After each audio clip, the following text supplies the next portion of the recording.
academics coming from all different types of countries. Secondly, we believe that you're going to have not only people that are biologists or whoever cares about water, but also people that are development experts, economists, etc., so that you can directly regulate those waters in a way that is legitimate in that region, that is not going to directly harm local population in a major way, economically or anyhow as well, so that you can have as much logical decision making that is anyway some directed at preserving our nature in a way that does not lead to climate change and us all dying in 50 years, right? Lastly, we believe that they will have interventional power. So that means that they do not directly regulate every like little lake that exists in the world, but in case if you see some kind of big problems, if NGOs give you reports about that, etc., they can come step in and try regulating that. If that also, we believe that they can introduce just broad regulations that countries have to follow. They will act basically like atomic agency, right? Why we believe they have a bit later. Why we believe they will have a legitimacy to do so is because water resources are three things. First of all, they are not created by any government or nation. Borders are largely arbitrary, have been given so some nations and taken away from them in course of the history thousands of times during different wars and other conflicts. Don't believe anyone has a direct claim over a natural resource as of itself. But secondly, we believe that oftentimes those resources are shared or otherwise affect other countries. Look at Lake Aral in Kazakhstan that has absolutely been drained down and it has turned into a salty desert. The effects of that is not only bad for Kazakhstan and neighboring countries. Salt from there literally flies down to European places and destroys the quality of soil there. It is an extremely global impact on overwhelming most of these cases, and all of the humanity has a right to have a say in it, right? Lastly, we believe the damage that is being done in these cases is most often irreversible, and everyone in the future is going to lose their claim for those resources. All of the future generations that do not necessarily now have to apply allegiance to any given country, right? Again, it's analogous to, say, atomic agency that at the moment, nuclear energy may potentially destroy a lot of stuff, not only in your country, but in many places. That's why we have regulations that go beyond your own country. It's pretty good to have that. Before I continue, I'll take clarification from closing. So you can also build a dam and get energy from water. How will you regulate that? How will that work? Well, we'll see whether that dam hurts the environment in a way that is extremely significant and irreversible. Most usually we believe it happens in this way. For example, we don't allow you to build that dam. If we believe that there is a way for you to build that dam in a bit more expensive way that is going to be more environmentally friendly, we'll allow you that. We'll give you a lot of different sources. We'll work with governments individually using our development experts, etc., right? So what are the problems at the moment, right? Let us first of all talk about incompetent governments. We believe we have a ton of bad incentives going on, even if your government is very well-meaning. Because your government usually has accountability over your local population, which means that it has to prioritize things such as economic growth, because that is something that defines whether they are going to get reelected, and even if you are autocratic, whether your population likes it, right? But even if that's not necessarily the case, we also believe that most usually governments are only possible to be approached by big lobbyists that are usually interested in exploiting those resources, not by small communities that are being hurt by that primarily. Most of political power sits in cities that do not necessarily have natural resources nearby. Most of the people that are hurt by those natural resources appear from rural areas or like, say, Amazon tribes, etc., that do not have that political power. Therefore, they usually lose out in this lobbying process, and most usually governments, because they need that lobbying in order to win elections, etc., do choose this say. Secondly, we believe there's a collective action problem. Like, look at, for example, river Sirdarya between Uzbekistan and Kazakhstan. Uzbekistani government uses it for agricultural reasons. They do a lot of irrigation in their region, and sort of they pump out water from this. This river flows into Kazakhstan and into a lake inside of it or on the border, but it doesn't flow there anymore because the water has been drained out, which means another country is being disproportionately hurt. But it's extremely hard for you to do any kind of negotiations with another state on this case. Long term, it might also get turned even harder, even if you can negotiate over that river that you border, like, say, Tajikistan, who does not have this river, but is directly hurt by the salt flying out from the lake, has even less of a claim over somehow controlling whatever actions the other country is doing. It's extremely problematic. So what that leads to is like a few different mismanagement, right? First of all, it leads systematically to drying out of lakes, rivers, etc., that have an enormous amount of damage that they do that, right? Short term, your land loses irrigational capability, which means that it's no longer arable or anyhow otherwise usable, which means that a lot of your agricultural sector suffers, and that disproportionately hurts the most poorest people that usually work in rural areas, etc., that do not usually have any kind of alternative source of education, cannot move to cities, and therefore don't have any ways to protect themselves from that. But long term, I believe ecosystems as a whole get significantly destroyed because of the fact that, like, for example, particular plants that need more water don't grow anymore. Particular animals that eat those plants cannot live anymore because they don't have anything to eat. Their predators don't have anything to eat anymore. Your entire ecosystems literally dying out. As far as we do care about animals, we care about generally like life on earth and not only about humans. We believe it's a giant impact that costs us billions upon billions of lives every year, right? Secondly, you get a lot of exploitatory stuff, right? Say oil companies or any other kind of big production transnational companies usually have an incredible amount of power over small countries, developing state, and can easily coerce those governments into accepting whatever deals they have, because they usually have the productional power, they have the R&D development in order to exploit your water resources in a way like digging out oil from there or anyhow like building other sizes of factories. And you, as we already explained, especially as a developing state, extremely needs economic development, and therefore you just get buckled down under their demands and do not put a lot of regulations on them, which means that you get a lot of awful stuff, right? Oil spills, you get waste dropped into rivers, lakes, coast, which directly poisons them forever, which means that crops that grow there are by far worse and less nutritional, which means that people who are drinking that water are oftentimes reporting less like length of life, etc. Now we believe as such a company, you have to fight against regulations that are being put by a giant international, extremely powerful body, which is extremely hard for you to do comparison. Because of that, we're very proud to propose.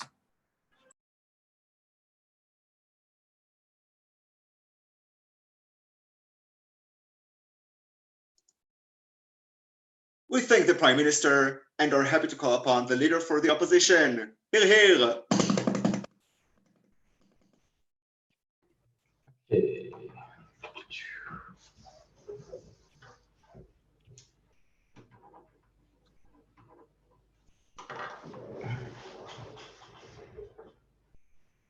I think the model proposed by opening government is a little bit of a fantasy that assumes that collective action problems are just going to be solved by a council and that this isn't going to fuck over developing countries in really significant ways. Three main points of my speech. First, why this likely is not going to work and why you have harms of the proposal associated with it, even when it does work. And then second, we're going to engage upon it, or we're going to engage with them where it does work, right? And we're going to show that, like, even assuming that all of their mechanisms work, how it's likely going to screw over developing and less powerful countries in the long run due to the control of the council. But getting on into their case directly, right? They identify two problems. The first of which is with incompetent governors and bad incentives, and the second of which is collective action problems. The first thing I want to say, and I want to attack the principle as well. The first thing they say regarding the principle is that, like, these are shared resources and they're not created by any human, right? But I would first note that, like, the very issue of land is not created by humans. Any sort of natural resource involved in the country is not created by humans. It seems like this principle, like, attacks the very notion of sovereignty itself, right? Other natural resources are also allowed to by the state. In terms of shared inputs, i.e. Like pollution or like water going to other nations, I think that, like, if you extend this principle out, states also have things like pollution which affect other states, which would mean that, like, effectively no action which could potentially influence other states would be justified. It's unclear why, like, this line in terms of water rights is the unique thing that we need to focus on when we're doing a principle. In that case, I don't think that this should outweigh, like, the principle of sovereignty that we have and allowing states to do the best thing for their people, right? States in general have the most direct link to their population and can like identify the express will of their population in the case of democratic states, right? And I think that this is a legitimate form of expression. We allow these people a high amount of self-determination, and we should continue to do so, right? But then they say the governments have bad incentives and you get bad outcomes. The first thing they say is that they dry out lakes and rivers and that they do all of these bad things. The first thing I would note is that governments already have strong incentives to manage their own water supplies in a nice way, and even incentives to manage the water supplies of their neighbors in a nice way as well, if they don't want to start a significant conflict, right? In terms of managing your own water supplies, this is just something that you care care about for your population, for longevity. But then they say, but it's oil companies that have power over these countries, right? But note that these countries are doing this of their own free will, right? They're making the informed choice to say that we are prioritizing economic development over the the long-term health of our water supply, and they're making that informed, right? They're making that informed choice, and they're saying that that's the best choice for me. To the extent that the government isn't making the choice of their own free will, and they're just so horribly captured by oil companies, probably that happens on either side of the house. If they're so corrupt that they're willing to flout this, they're probably going to defect from this anyway. I don't see the problem OG is solving. But why isn't this going to work? I think the government has the fiat to make this work for an instant, right? But I think that this causes significant problems down the road, right? Eventually, a government is going to want to build a dam for energy or pollution. Eventually, the population of the country is going to grow, and they're going to want to withdraw more money or more water from the water supply as a whole. And you're going to get significant pushback and potential defection from the country. Why is this? Because they value their own population a ton and the well-being of their own population. They can profit a ton from it if they build a dam for irrigation, for example. And literally, if drinking water is scarce, you are going to prioritize your own population over other populations because you also have a duty to do so. And that brings us to the second problem, and I would have loved if they would have taken our clarification. How are they enforcing this, right? This, water is the most crucial resource to many people, right? And if a country chooses to defect, what's happening? Are you invading them as an international community? How is that going to look like? Are you simply sanctioning them heavily? How is that going to work? How are you going to get international buy-in to a sanction, particularly if it's a powerful country like China, blocking the Mekong River, and you have other countries in Southeast Asia which rely on this as its primary trading partners? Are they going to then go into this sanction as a result of this water supply? It's totally unclear how this is going to have efficacy. Especially in their best cases, right? The best case for them is when these agencies can solve significant collective action problems that have existential threats. These are also the situations in which you're going to get the strongest amount of pushback. But even if it does work, I think that powerful countries are going to control these institutions similar to how they control institutions in the status quo. This is because typically they have the highest amount of voting rights because they give the highest amount of money to these institutions. They exercise their political power and military power in other aspects of the world in order to control these institutions. And in general, they have access to the most capital and power in society. So I think the harms of this proposal then are twofold. The first of which is it eliminates effective water management on a country-wide scale, right? I'm not going to model bash too hard, but I think the motion does say every water resource in the world. So even if we accept OG's characterization, it's not going to be literally every single river or every single lake, I think that this encompasses the vast majority of them. And note that there are a lot of situations which rapidly change, which require good and quick and effective government policy responses to them in order to make sure that your society is doing well, right? In cases of fishing rights, right? If your food source dries up in another area and you need fishing. In the case of pollution, maybe you desperately need economic development and you're building a factory. In the case of the consumption of your water, maybe an aquifer dries up somewhere else and you need to access the river more quickly. Maybe in the case of environmental change, right? These are highly specific situations that require a quick government response that is going to be able to assess the situation the best and is going to make a decision the best. I think the thing you need to acknowledge, and actually I'll take a POI from closing before I continue. Opening? Why can we not just have national outposts where someone supervises the situation in national countries? And therefore yeah, that's the thing though. It's highly specific and international. This is OG's framing, right? They're saying all countries are connected. So at the point where you have national outposts in the country, it's a political situation. So you're going to have to get approval from everyone downriver, from everyone upriver, from people in rich Western countries that care more about environmental impacts because they're liable to their own voters and that's how they're going to vote than these types of things, right? You have so many different competing incentives that it calcifies any sort of action that you can make, which means that government's capability to respond to these type of situations is drastically decreased. I think we temper that as well by saying, and Mark will go into this more, and saying, well, we already have incentives to be nice to our neighbors. Also, I think in the case of any sort of counter fiat or a counter proposal, we could make a court, which doesn't necessarily require ownership, but is a more open thing that people could actually talk about these things, right? So it's highly political, and there's going to be people which support factions and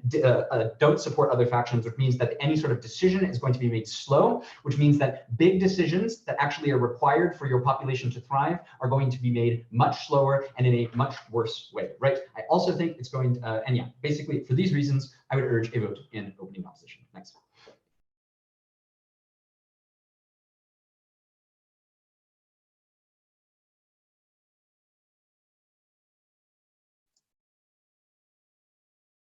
We thank the leader for the opposition and are happy to call upon the Deputy Prime Minister.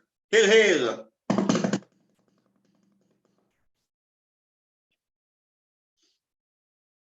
I think We can't quite hear you, sorry. Am I audible now? Yes, perfect. Cool. Just a second. Okay.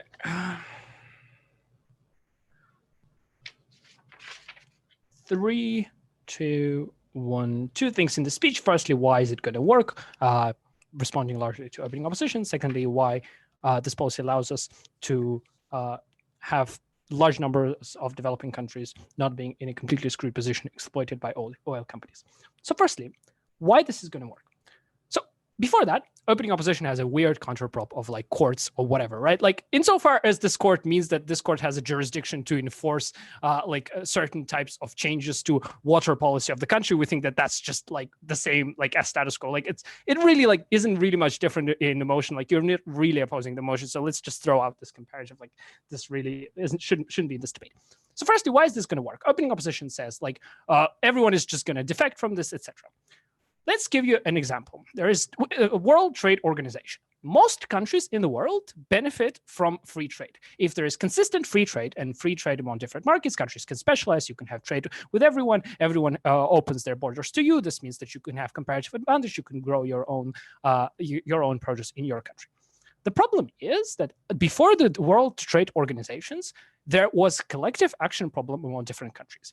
If I'm trading with a specific country, I benefit extremely well from making a protectionist policy and having another country benefit, like having another country opening its borders. Why? Because then I can protect my own domestic products while getting cheap access to consumer markets in another country. This is the reason why many countries had protectionist policies before the existence of WTO. WTO uniquely solved this problem because it had a pool of expertise. It had a system of rules that adjudicated how these disputes are going to be settled. In the status quo, there is a dispute settlement mechanism in the WTO. Most countries generally are compliant with WTO.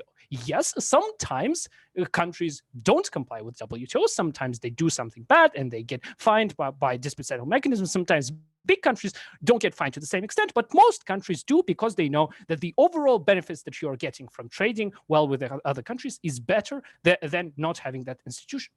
This is exactly the reason why a lot of the countries are going to buy in this policy. Why? Because there are unique benefits of international policy. There is a pool of expertise of people that you know and that you can trust, that have a reputation at cost, that want to be able to have consistent set of policies.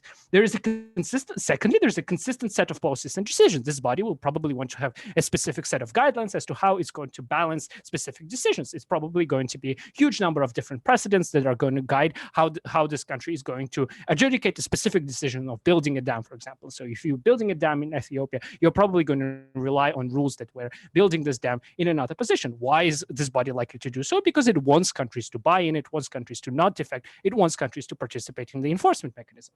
Opening up says, well, how are you going to enforce this? The same way how we are enforcing things like WTO. It means that when countries see that, like when the body like flags and says there is a non-compliant country that doesn't want to comply, they're going to do things like sanctions, lose access to resources of that particular country, and probably like just threat of punishment through sanctions is going to be enough in most of these cases. Why is this likely to happen? It is likely to happen because sometimes governments will be dissatisfied with the decision of this body. But in the long term, most governments know that having this institution is better. Let's give you a hypothetical example. They say, opening up says China wants to be able to control its own river.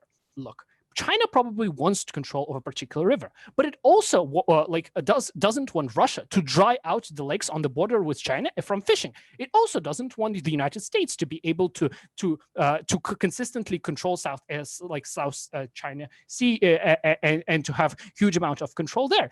It wants to be able to have consistent set of guidelines in all the different cases. Why are big countries, particularly the ones that are likely to buy into this? Because they have so many different number of interest in different different kinds of contexts, that it benefits them hugely to have a consistent actor that adjudicates these disputes. Why?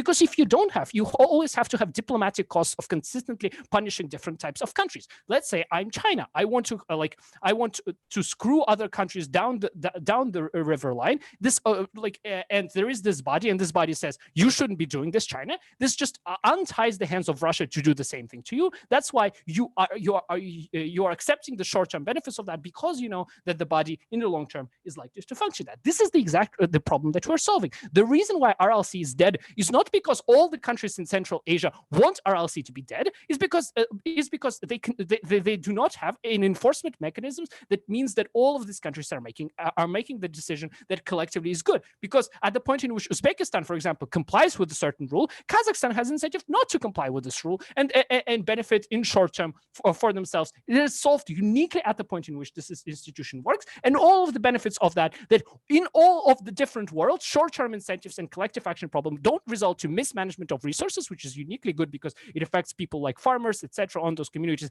and it's just good because it affects everyone in the world.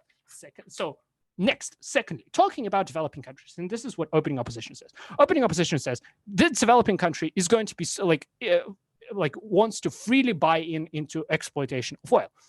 Note, this only happens at the point in which oil companies know that they have an ability to screw with this country. Imagine what is the expectation of utility when the developing countries makes a contract with oil company makes a contract with a developing country.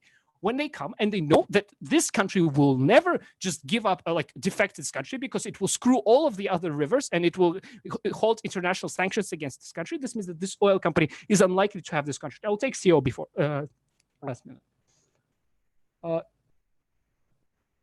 Okay. No, okay.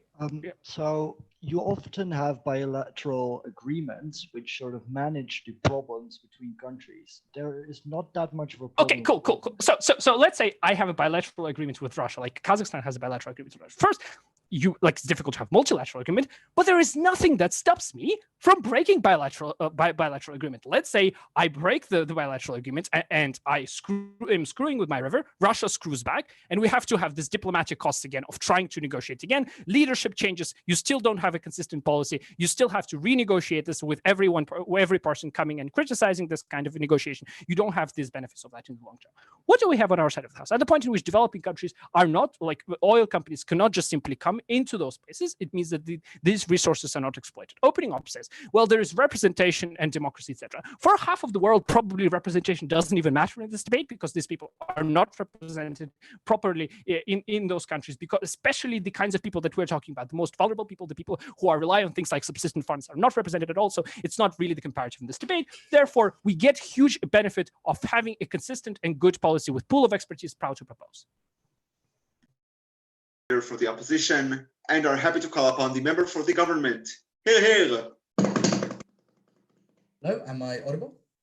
Yes. Excellent. I'll be starting in 1 second. 3, 2, 1. Panel, I think OG missed two key things, right? Because they tell you this is going to be done well in the interest of the people. They never actually prove how. And I think OO give a lot of reasons why that's not going to be the case, according to them. I think the WTO example really doesn't work in OG's interests, because the US and China clearly are ignoring some of the rules. That is going to be our first extension, why it's going to be done in the interest of the people.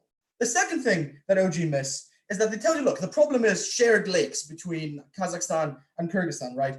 I don't see why that can't be solved with a regional body, supervising water. We're going to take a much higher burden in CG that I think is what we need to win the debate. And that is our second extension. Look, even if a country's problems with its water supply are purely internal, say a country has its own lakes, its own rivers, but its people don't get good quality water, that still needs an international solution, because most of the time that country cannot fix it. Rebuttal will be integrated. Except for one thing, because I really don't like OO's mech bashing, but let's just respond to it, get out of the way so we can have the actual debate. Right? In terms of enforcement, right? I don't think that's the debate, but we'll do something to keep them in check. I don't know, sanctions if they don't agree, or UN peacekeepers guarding their rivers, right? I don't care that much. But also in terms of selection, that is also not the debate. Probably have a country representative with a single vote from each country that has some kind of degree in water management, something like that. I think that's clear enough to move on, right? Cool. First extension, why this body will act in the interest of the people. Note that OG give you one mechanism here, right? They say these people are experts. I think the problem with that is that these people are still like nationals of a certain country. They still have like a political say, if you will. I will point this out. Also note that currently in the status quo, governments also have experts advising on water policy. They still manage to fuck it up and play little political games, right? I have three new mechanisms in CG about why that's not going to be the case. Firstly, note that this body is solely responsible for water, right? If there is a problem anywhere in the world with people not having access to water, with Flint, Michigan having lead in their water, and so on, there is no other body that they can play responsibility tennis with, right? They can't pass it like they do in the status quo to local government or to like a private utility company that they've contracted out. It has to be them that at least set the wheels in motion to fix this, so they can't shirk responsibility away. They have to deal with this problem. But then why won't they go down the WTO route and just serve like rich countries? I think that's a POI coming out of OO.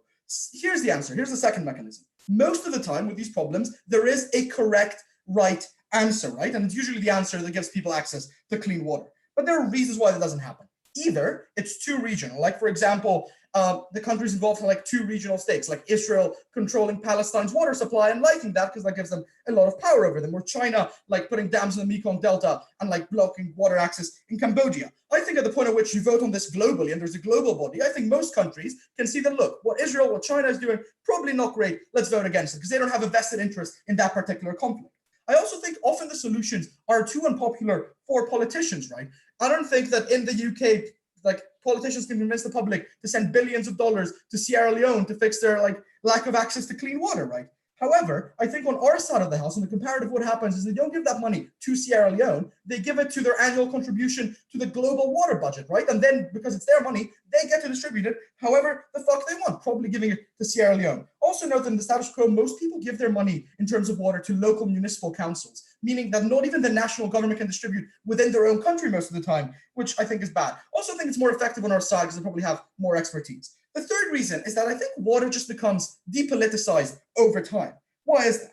Note that if the government of each country controls the water, like firstly, that is an inherently political like body, the government, because they have to run elections. And I think at that point, water can become a politicized issue. Again, look at Flint, Michigan in the US. But secondly, I think at the point at which they have access to water policy, that can become a bargaining chip in any negotiation with any other country. You can be like, look, we share this lake. If you don't do this, we'll just pollute it more. And then your poor farmers will starve. They won't be able to feed their cows or whatever else. I think we just take that political chip away from them on the comparative and we give it to a neutral body. I think the correct analogy is not the WTO. I think it's the global or the world, whatever, posting federation, right? They have a massive spreadsheet that literally runs posting prices all over the world and no one knows about it or thinks about it because it's just not political. Yet our mail globally just gets delivered. I think it becomes more like that. And I also think it becomes incredibly unpopular to defect, like they say the US might do. Why is that? Firstly, incredibly bad PR, because again, there is an objective answer. No one's going to be like, no, fuck people. We don't want them to have access to clean water.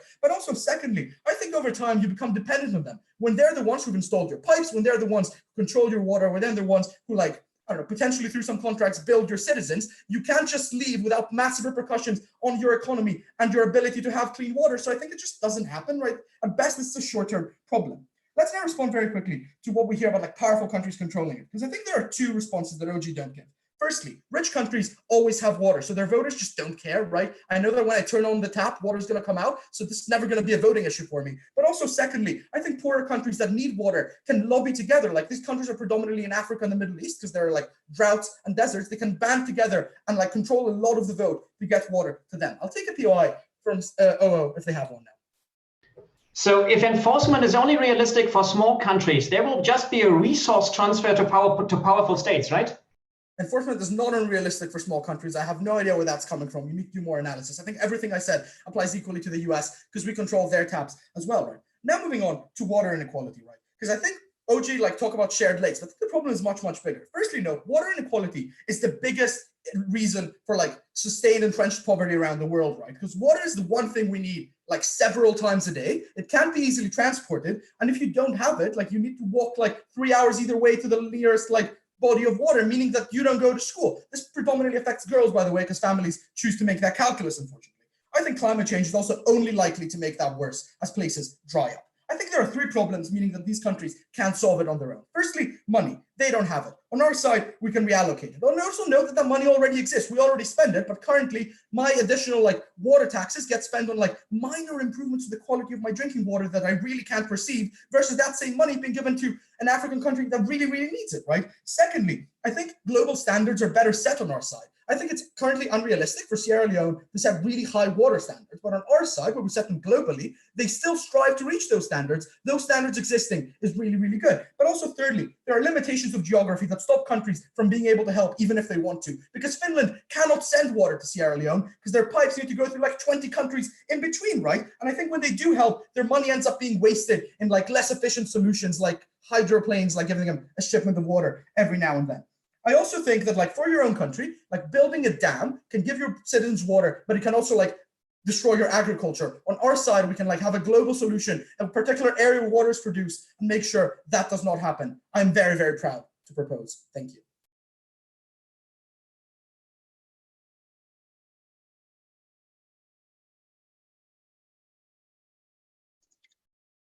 We thank the member for the government and are happy to call upon the member for the opposition.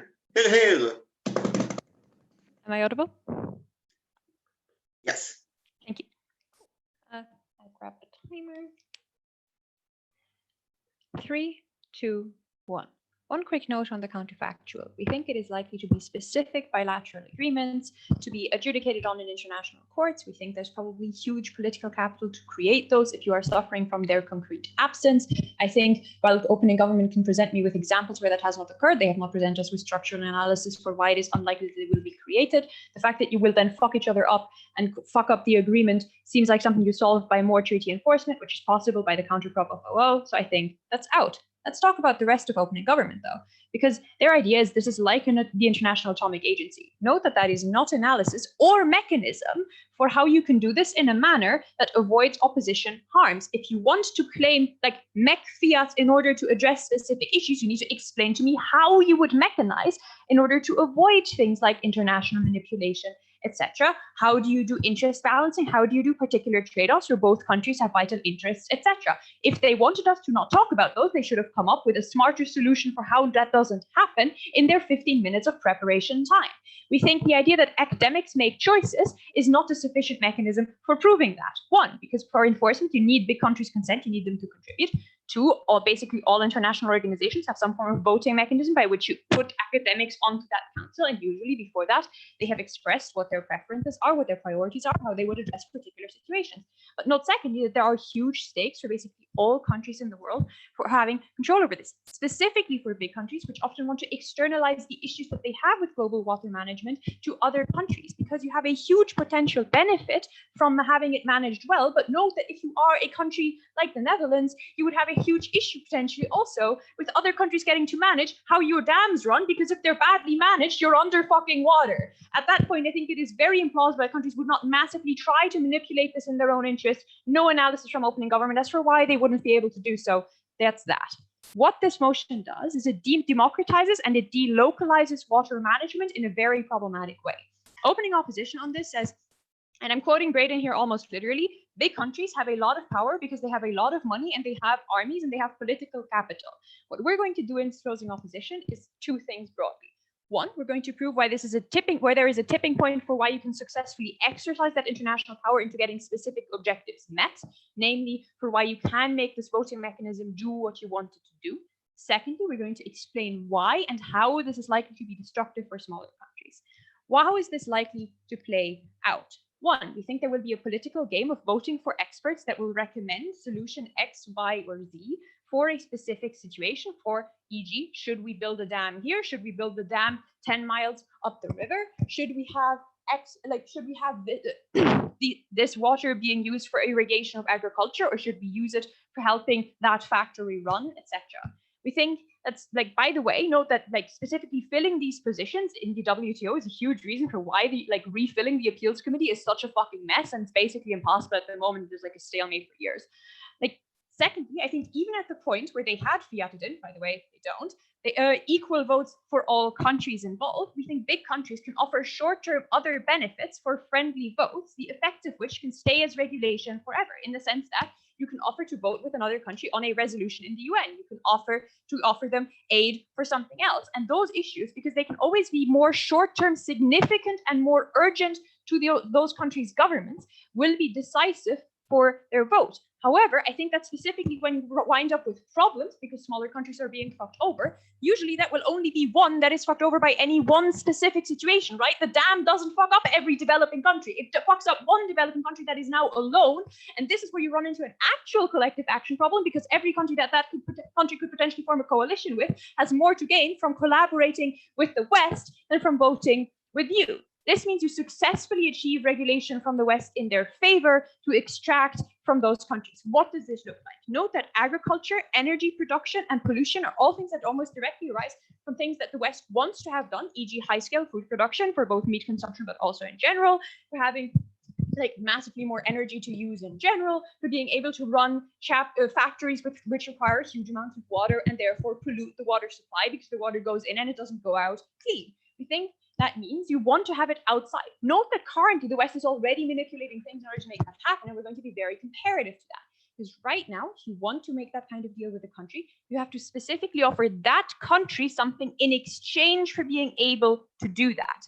We think in the motion, you have to persuade a bunch of other countries which have no stakes in that situation whatsoever, that this would be a good idea and that the benefits that you offer them in exchange, which will often be quite marginal because they have no reason to not want this, right? This doesn't affect them for shit, is something that they would do. We think this specifically means that you victimize individuals because people have no more tools for voting against pollution in their locality. We think we have people who cannot protest anymore at the point where you have things like all the water in their country being used for agriculture, for food that doesn't even fucking go to them. Secondly, we think this is wrong. Opening opposition says other resources are still nationally managed. We think this is specifically wrong because it means that you're structurally fucking over the countries that have specialized in past decades in managing water as a comparative advantage to, say, lacking other things, which you currently lose out on because you can no longer benefit from doing so. I think this is unfair because you have just screwing them over relatively arbitrarily, because note that there's externality otherwise. But note, secondly, that there is a later, probably with. Secondly, I think you completely unlink this from the people who experience the biggest impact of any policy decision. At the moment, there's at least some relation between the intensity with which an impact is felt and the power you have in order to change the policy that creates it. Because you can protest your local government even if you don't live in a democracy and create costs for them for engaging in a particular management decision. Now, over all assessments, only the actual most powerful countries in the world, which are hundreds of thousands of kilometers away from you, have that decision regardless of how intensely they feel the impact.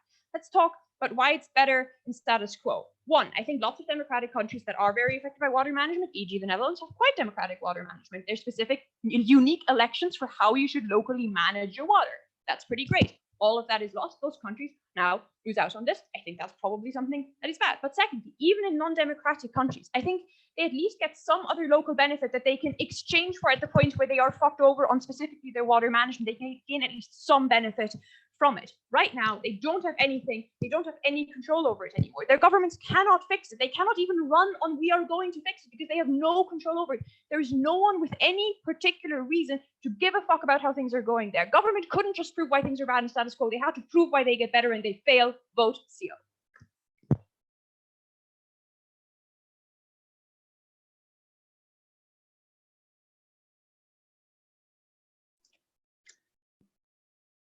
We thank the member for the opposition and are happy to call upon the government whip. Hear, hear. Can everyone hear me? Yes. Great.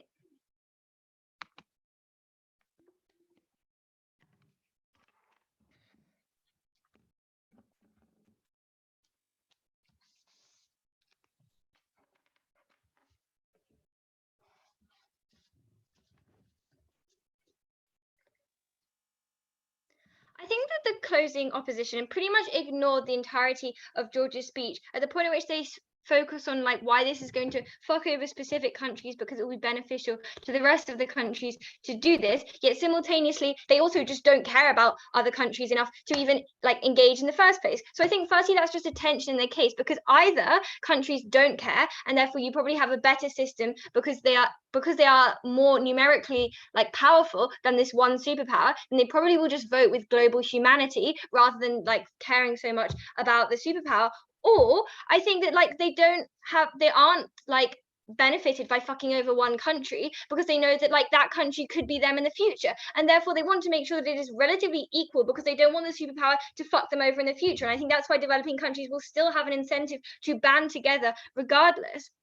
But I also think that like George explained why rich countries and also rich voters tend not to care as much because the superpowers are the ones which generally have significant water resources themselves. And so at that point, they are unlikely to lobby in the short term when this like body is being created, because I don't think that they like care as much because they probably have enough water that they don't mind if like some of it is going to people who are literally dying in Africa, given that they already spend a lot of money on aid for those issues anyway. And therefore I think that at the point at which they accepted it at the start, even if there are like issues long term, I think that then it's much more difficult to protest because of the fact that now the international body is controlling all your water resources. So at that point you probably are going to do this in a way which like doesn't specifically fuck over other countries, because like you know that you actually don't have control over your own water resources, so you can't take that back.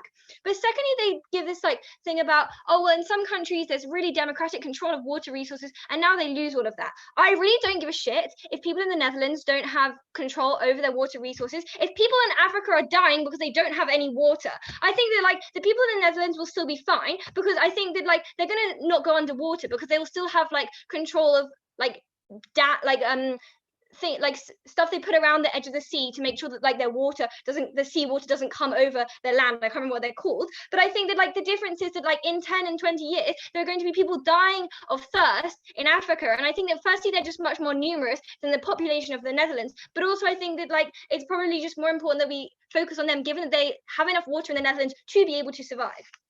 And I'm not sure why necessarily internal water resources, i.e. rivers, are correlated to sea levels rising. I think they're probably separate issues that like people in the Netherlands don't really care about. But what were their responses to George? They literally just said, well, how are you going to choose, like just because they're experts, this doesn't mean that they are going to like, how are they going to choose which countries to give it to? I think this pure metric that George gives you is on lives. Like I think that now, at the point at which you're in an international body, you probably just care more about maximizing the number of people who aren't going to be suffering from thirst. And so I think it is just a much better metric than like doing it because you care specifically about like your own voter base, or because you care about like your country only. So I think that like the metric of lives is probably the best way to decide this. And I think that's what these experts will do, because like I think that's probably the most politically palatable way to do it. So why do we beat opening half, having dispatched CO from this debate? Firstly, I want to clash with OO. I think firstly they give us this principled response that basically sovereignty is the most important principle here than like an idea of international ownership. I think we care more about protecting lives than sovereignty, because I think that a lack of action now is going to lead to death or extreme poverty in the future. I think that this does have a precedent in international law, because you can't do things like invade other countries even if it enriches your own population, or you can't test your nukes on a borderland if it means that radiation will then go into other countries and cause deformities in those other countries. So I think at the point at which we do not allow people to harm people in other countries simply to protect their own people, I think it is similarly okay to say that like at the point at which people are going to be dying from thirst, we cannot allow people to just do that because they want to maybe enrich their own population slightly more. But also I think that at the point at which the DLO says that it will be a highly localized issue, then I just think that this analogy works specifically in this metric, because if it is a highly localized issue between two countries specifically, then I think it is more like an invasion or testing nukes like right on the borderlands, because they recognize that these deaths are not dispersed, they are specifically concentrated in the countries near to you, and therefore I think that is why it is incredibly analogous to these kind of situations, and like their principle of sovereignty doesn't stand in this instance. Then they say, well, there'll be no international buy-in because the superpowers don't care. 3 responses to this. Firstly, I think that we've already characterized that the superpowers broadly have enough water because that's how they literally were able to have industrial revolutions. And so I think they are unlikely to leave because the resources, even if they have less water overall, won't significantly worsen the quality of life in these countries. But secondly, I think that George characterizes to you who cares most. These are going to be countries in Africa and the Middle East where it is the driest, and therefore they have an incentive to band together and have more votes, which increases their chances of success overall. Given that they recognize the alternative is bilateral agreements, I think that the asymmetry cannot be reduced at the point at which like bilateral agreements is the counterfactual. When there is an international body, it is better because you are able to do this working together, because you are not forced to race to the bottom in order to get like preferential trade deals with superpowers. But also, I just don't think the body wants a backlash of being massively imperialist, like what's happened with the ICCs. They are probably going to listen to these countries. But thirdly, I think that given the focus on like one area at a time, i.e. they say it's going to be a localized issue, then I think that like at the point at which they are focusing on an issue that China is doing, the US is probably going to be like supportive of the smaller countries which are getting fucked over by China. So I think you probably give those smaller countries more ability to, they still have an ability to go to other superpowers in that instance. And so I don't think they are simply going to defect because one superpower tells them to. Finally, why do we beat OG? So they say that the international body will be successful because experts are good. I think that George's mechanisms are more important for 5 reasons. Firstly, because I think George explains why there is usually a right answer to the problem, because the issue is specifically about greed and extortion of one country over another for the reasons of asymmetry, which OO acknowledge. So at that point, I think we prove that like there is a concrete right answer that these experts can find. Secondly, we talk about internal politicization, which occurs when the government control it. I think this is really bad. The counterfactual is that when a global body has control, they don't care if it's a Republican or a Democrat or an ethnic minority that's being screwed over. Rather, they just care about the most number of people suffering. So they are more likely to care about these individuals on our side of the house.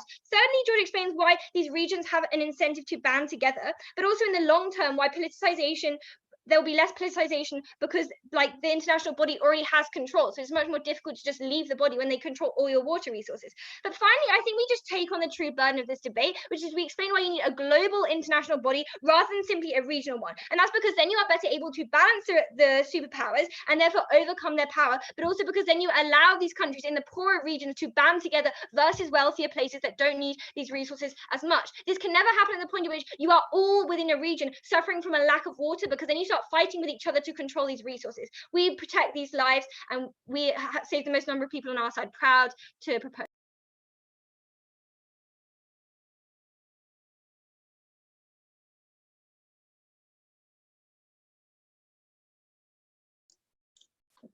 We thank the government whip and are happy to call upon the opposition whip. Hail, hail!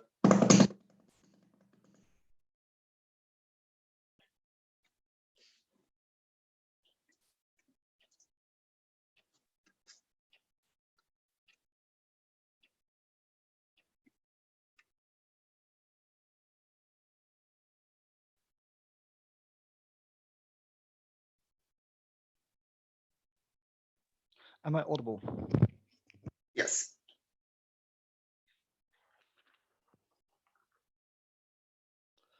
I'm going to start with the situation that water flows from one country to another. So multiple countries are affected. Opening government just asserts that it's hard to have bilateral or multilateral agreements. Firstly, just for context, this is not true. These were the oldest treaties that ever existed. Secondly, the incentives are good. OO does a good job in this. You have trading, you have potential refugees, governments can punish. This is true, but it is weak. You will always go to war over water because people will die in 2 days if they don't have enough.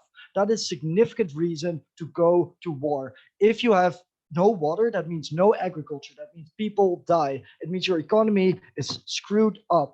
Even if you are the smaller country, you will go to war because you have nothing to lose. That means that there is room for negotiation with a bigger country. That at least defeats the analysis from OG, which just didn't exist, on why there are bilateral agreements. That's why everywhere on the world where water flows through bodies, you have bilateral agreements. You usually also have mediation by other countries because other countries also don't want regional things like struggles. But also note on the comparative. Rich countries have enormous power, which I will get into in a bit.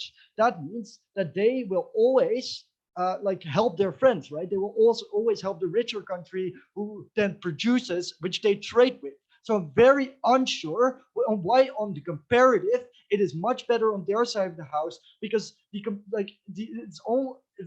problem is only there if there's a rich country, a powerful country who takes water from a smaller country. That will also be a problem on their side of the house. They lose that comparative if we prove rich countries are going to band together and are going to be shitty, which I'm going to prove.